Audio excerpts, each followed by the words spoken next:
Hi అండి అందరికీ. ఈరోజు టాపిక్ ఏంటంటే ధూప్ స్టిక్ ఎలా రెడీ చేసుకోవాలనే దాని గురించి చెప్పబోతున్నాను.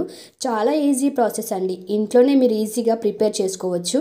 మనం పూజ రూమ్లో దేవుడికి పువ్వులు పెడతాం కదండి, వాటిని పడేయకుండా ఇలా ఒక బాక్స్లో వేసి ఉంచుకోండి. క్యాప్ పెట్టొద్దు, అలాగే అలాగే ఎండిపోతుందండి అది.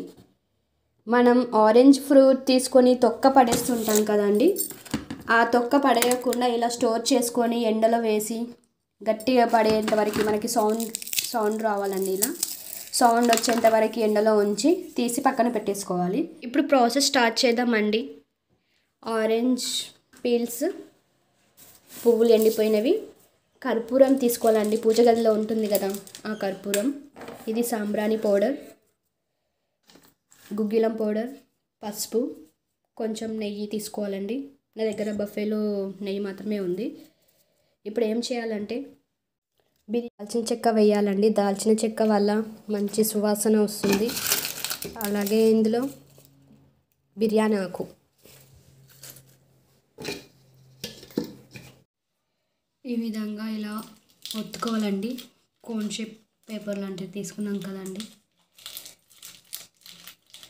ఇక్కడ రౌండ్గా నీట్గా వచ్చేలా చూసుకోండి. ఎందుకంటే మనం కింద బేస్ పెడతాం కదండి, కింద సైడ్ పెట్టాలి కదండి ఇది, అందుకని.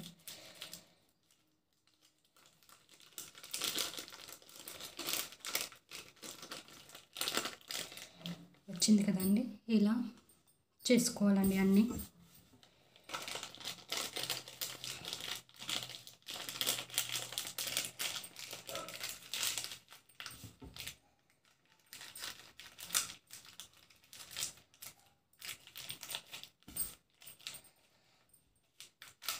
మనకి చిన్నగా కావాలంటే చిన్నగా చేసుకోవచ్చు, పెద్దగా కావాలంటే పెద్దగా చేసుకోవచ్చు.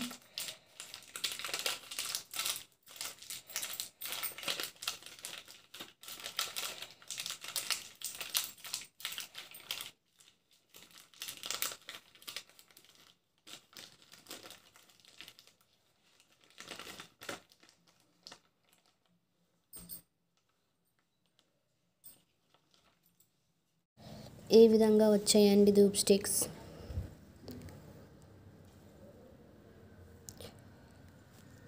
చూడండి.